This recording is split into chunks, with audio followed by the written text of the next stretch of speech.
설교의 제목은 불쌍히 여김을 받은 자 같이 살아냅시다입니다. 오늘도 이 새벽 하나님께서 베푸시는 은혜로 기쁨과 감격이 우리 가운데 있기를 소망합니다. 오늘 본문에서 베드로는 예수님께 물어봅니다. 형제가 내게 죄를 범하면 몇 번 용서해야 합니까? 7번 하면 되나요? 베드로는 아마 뿌듯했을 거예요. 왜냐하면 그 당시 삼진아웃 제도처럼 바리새인들도 2번은 봐주고 그러나 3번째 잘못하면 얄짤없이 율법대로 처리를 했었던 상황이었기 때문에 7번은 아주 넉넉하게 쓴 숫자라고 생각이 됩니다. 게다가 7이라는 숫자는 그 당시에 완전함을 의미하는 숫자로 자기가 제시할 수 있는 가장 큰 숫자, 넉넉히 아주 많이 용서를 하겠다는 의미로 이야기했을 거라고 생각이 됩니다. 그러니 얼마나 뿌듯했을까요? 예수님, 저 잘 배웠죠? 제가 7번이나 용서한다고 이야기하는 거 보니 저거 진짜 대단하지 않습니까? 이런 마음이 있었을 것 같아요. 그러나 예수님은 아니, 7번씩 70번이라도 하라고 하십니다. 곱하기를 해보면 얼마가 나오나요? 네, 아시는 거죠? 네, 490번 맞나요? 490번을 용서하라고 하신다고 하나씩 세어가면 내가 요번에 10번째 용서했지, 내가 저 인간 13번째 용서한다 그러다가 491번째 드디어 하며 그간 쌓아왔던 분노를 표출하고 누가 걸리기만 해봐라 내가 용서하나 봐라 하라는 얘기일까요? 아닐 것입니다. 사실은 우리가 평생 살아가면서 490번의 용서도 불가능할지도 모릅니다. 그러나 예수님께서 말씀하신 그 490번의 참된 의미는 용서하고 또 용서하고 영원히 계속 할 수 있는 한 끝까지 용서하라는 말씀입니다. 그러면서 오늘 한 가지 비유를 드십니다. 근데 비유를 드실 때 용서라는 건 이와 같단다 라고 시작하시는 것이 아니라 천국은 이와 같단다 하시며 말씀을 시작하십니다. 어떤 임금이 자신의 종들과 결산을 하는데 사람들이 한 종을 데려옵니다. 이 사람 빚은 10,000달란트인데요. 한 달란트가 6,000데나리온 정도가 된대요. 그러면 10,000달란트는 6천만 데나리온이 되는데 지금 1데나리온이 노동자 하루 임금 정도이니까 6천만 일을 일해야 벌 수 있는 임금이라고 합니다. 지금으로 따져서 하루 일당이 약 10만 원 정도 된다고 쳤을 때 6천만 일이니 약 6조 원 정도가 되는 금액입니다. 어마어마하죠. 그러니 사실은 갚을 수 없는, 갚는 것이 전혀 불가능한 천문학적인 수준의 금액인 것입니다. 나라 차원에서도 갚을 수 없는 그런 큰 금액인 거죠. 주인은 네 몸과 아내와 자식들과 모든 소유를 다 팔아서 갚으라 라고 말씀하셨습니다. 근데 사실은 그걸로도 택도 없는 금액이죠. 어쨌든 그렇게라도 갚아라 라고 합니다. 그런데 이 종이 엎드려 내게 참으소서 다 갚으리이다 합니다. 참으소서란 뜻은 불쌍히 여겨달라는 뜻이에요. 그래서 주인이 어떻게 했을까요? 이 종은 자신이 진 빚이 어느 정도인지 아무래도 잘 깨닫지 못하고 있는 것 같습니다. 아무리 기다려줘도 절대 갚을 수 없는 금액이고 자신을 불쌍히 여겨달라고 말하는 게 뻔뻔해 보일 지경인데 이 주인은 그를 불쌍히 여겨 놓아보내며 빚을 탕감해 주십니다. 불쌍히 여겨서 놓아보내주고 평생에 걸쳐서 갚아라, 내가 기다려주마 라고만 해도 이건 대단한 은혜고 은총인데 탕감을 해줍니다. 우리가 인생에서 가장 큰 금액을 빚지게 되는 게 보통은 집 때문이죠. 사업을 하시는 분들은 또 다른 규모로 빚을 지기도 하시겠지만 보통은 집 때문에 우리가 큰 빚을 지곤 합니다. 그래서 아직 현관만 우리 집이야, 나머지는 은행 거지 라고 한다거나 몇 년 지나면 이제 화장실도 내 거야 라고 이렇게 우스갯소리를 하곤 합니다. 그 빚이 개인의 상황에 따라 다르겠지만 보통은 10년에서 30년도 갑니다. 이게 부채감이 상당하고 매달 들어오는 월급은 빤한데 매번 상당한 금액을 빼가니 허탈하기도 하고 어떤 부자가 나타나서 나 안 쓰는 집인데 한 채 가질래? 이렇게 얘기해주면 너무 좋겠다 이런 쓸데없는 상상도 한번 해보게 되고 그렇게 되는 부채감이 저에게 있죠.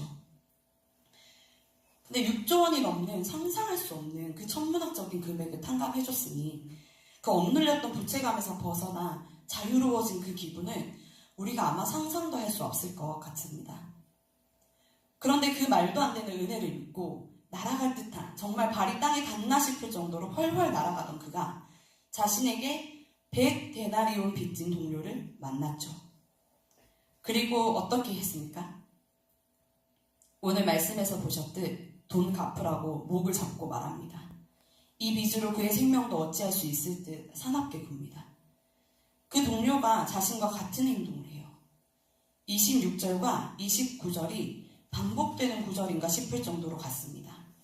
27절은 그 종의 주인이 불쌍히 여겨 26절은 그 종이 엎드려 절하며 이르되 내게 참으소서 다 갚으리이다 하거늘. 그리고 29절은 그 동료가 엎드려 간구하여 이르되 나에게 참아주소서 갚으리이다 하되 입니다. 그러나 이 사람은 주인이 자신에게 했던 것과 다르게 자신의 동료를 옥에 가두고 맙니다. 그랬더니 주변에서 그걸 보고 딱하게 여겨 주인에게 일러주죠. 주인이 그를 다시 불러 내가 너를 불쌍히 여겨 탕감해줬는데 너도 그랬어야 마땅하다 라고 하며 그를 다시 옥에 가둡니다. 우리는 이 말씀을 통해 세 가지를 생각해 볼 수 있습니다. 첫 번째는 우리는 서로 용서해야 합니다.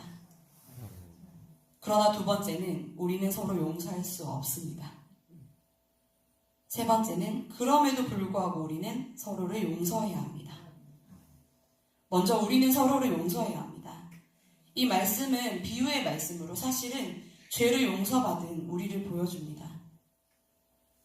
우리의 죄, 틈만 나면 하나님을 떠나 살아가려는 우리의 본성, 끊임없이 회개하고도 또 돌아서면 죄를 짓는 우리의 죄성, 우리로서는 구원받을 방법이 없는 어마어마한 죄를 우리는 갖고 있었습니다. 누군가를 구원해 줄 수 없을 뿐더러 스스로도 구원할 수 없는, 우리는 어찌할 수 없는 죄인입니다. 마치 6조가 넘는 금액을 빚진 종처럼 우리는 하나님 앞에서 갚을 수 없는 죄인입니다. 이 벌레 같은 날 위에 주 보혈 흘렸네 찬양에서처럼 우리는 정말 벌레만도 못한 존재입니다. 그런데 하나님께서 이 비유의 주인처럼 우리를 불쌍히 여기십니다. 우리가 뭘 한 게 아닌데, 뭐라도 들고 와서 갚아가면서 이야기를 한 것도 아닌데 그냥 엎드려 빌기만 했는데 불쌍히 여기셨습니다. 그리고 우리의 죄를 점진적으로 갚아나가며 어떻게든 해결하도록 기다려주시는 것이 아니라 예수님의 십자가 사건으로 한 번에 다 갚아주셨습니다. 우리의 죄, 우리의 모든 빚을 탕감해 주신 거죠. 우리는 그 은혜를 입은 자입니다. 오늘 본문의 종이 엎드려 간구해서 그래서 베푸신 은혜가 아닙니다. 그저 하나님께서 우리를 사랑하셔서 불쌍히 여기사 하나님의 의지로, 하나님이 작정하심으로 거저 베풀어 주신 정말 상상할 수 없는, 우리가 가히 헤아릴 수 없는 그 은혜로 베푸신 용서입니다. 죄로 빚진 자인 우리에게 자신의 가장 사랑하는 아들의 목숨을 내어주시기까지 하며 탕감해 주신 그 은혜, 우리가 그 은혜를 입었으니 우리에게 죄 지은 다른 이들을 용서하는 것이 마땅하다고 하십니다. 그 긍휼한 마음을 우리도 베풀어야 마땅하다고 말씀하시니 우리는 서로를 용서해야 합니다. 그러나 두 번째로 우리는 서로 용서할 수 없습니다. 왜냐하면 여전히 우리는 죄인이고 연약한 자들이기 때문입니다. 6조가 넘는 금액을 탕감받아 놓고도 약 1,000만 원의 돈을 빚진 동료를 옥에 쳐 넣어버리는 무자비하고 뻔뻔하게 그지없는 그 모습이 사실은 우리의 모습입니다. 우리는 그렇게 살아갈 수밖에 없는 존재입니다. 우리 안에는 사랑이 없고 사랑이 없으니 용서도 없습니다. 얼마 전 새벽 예배 마치고 기도를 하는데 하나님 앞에서 내가 여전히 얼마나 큰 죄인인지 깨닫게 되면서 참담한 심정이 들었습니다.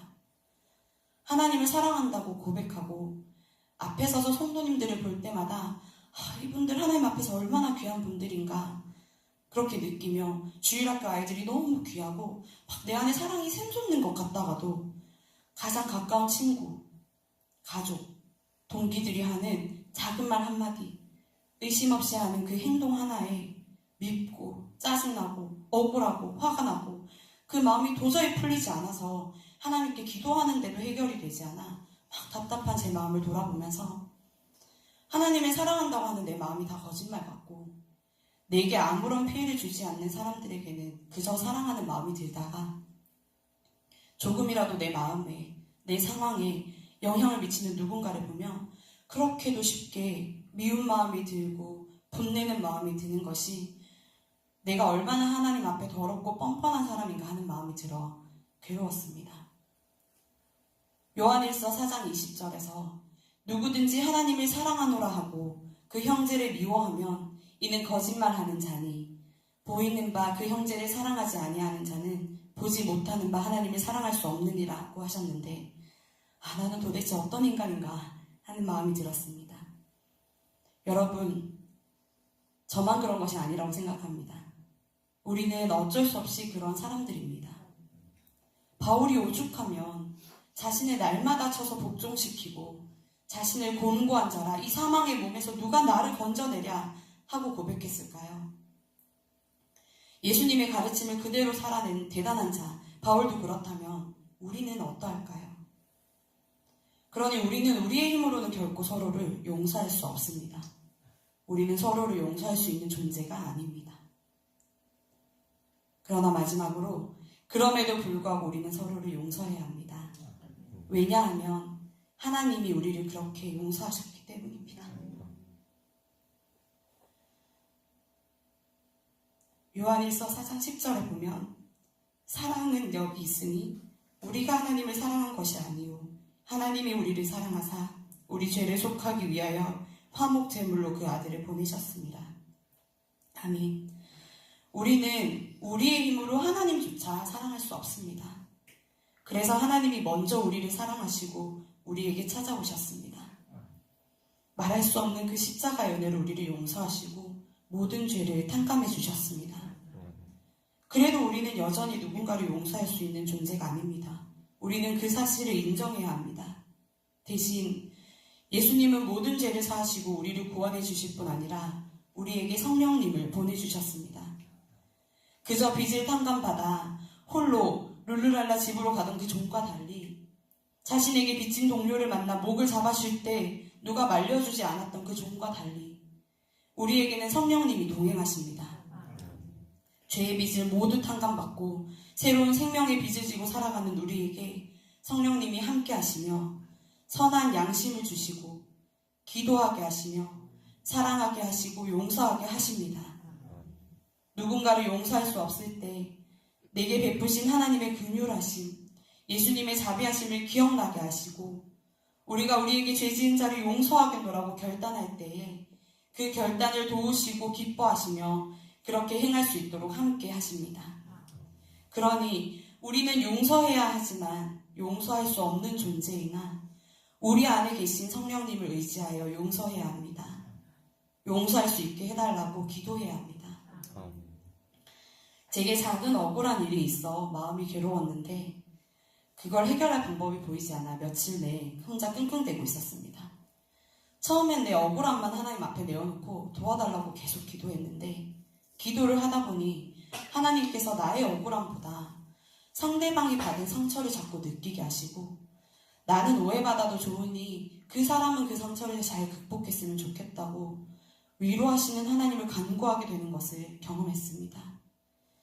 여전히 제 마음 안엔 그 일뿐 아니라 해결되지 않는 사랑과 용서의 문제들이 계속해서 머물러 있지만 그럼에도 불구하고 저는 이 시간 여러분과 함께 성령님의 도우심을 구하며 내 형제를 사랑하고 내게 잘못한 사람을 용서하며 또한 나의 잘못에 대해 용서를 구할 수 있는 사람이 되겠노라고 결단하기를 원합니다. 말씀을 마무리하고자 합니다. 진정한 용서는 이 세상에는 없습니다. 괴로움을 잊기 위해 용서하는 척 묻어둘 수는 있겠죠. 용서하지 못하고 살아가면 너무 괴롭기 때문입니다. 그래서 이 세상에 너무나 많은 마음의 병들이 생겨나고 또 너무나 많은 범죄가 일어납니다. 그러나 우리에게는 진정한 용서가 있습니다. 우리 안에 예수 그리스도의 보혈의 피로 죄사함 받은 그 은혜가 있고 우리를 도우시는 성령님이 계시기 때문입니다. 우리가 서로를 사랑하고 용서하고자 할 때 하나님은 기뻐하시며 우리를 도우시고 그 모습을 통하여 세상은 하나님을 보게 됩니다. 그것이 우리가 하나님께 영광을 올려드리는 방법이라고 믿습니다. 오늘 누가 우리에게 잘못을 하여 용서를 해야 하는 순간이 오면 하나님, 제가 긍휼하심을 입어 1만 달란트 탕감받은 자임을 기억하게 하시고 받은 그 긍휼을 베푸는 자 되게 하시옵소서. 이렇게 기도할 수 있는 저와 여러분 되시길 소원합니다. 요한일서 4장 11절 12절 말씀을 함께 읽고 마치고자 합니다. 요한일서 4장 11절 12절입니다. 제가 가진 성경 신약성경 389페이지입니다. 요한일서 4장 11절 12절 말씀입니다.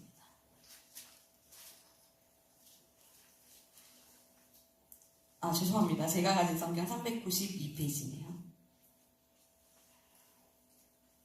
함께 읽겠습니다. 시작. 사랑하는 자들아, 하나님이 이같이 우리를 사랑하셨은즉 우리도 서로 사랑하는 것이 마땅하도다. 어느 때나 하나님을 본 사람이 없을 때 만일 우리가 서로 사랑하면 하나님이 우리 안에 거하시고 그의 사랑이 우리 안에 온전히 이루어지리라. 아멘. 오늘 이 말씀 붙들고 살아가는 저와 여러분 되시길 소원합니다. 기도하겠습니다.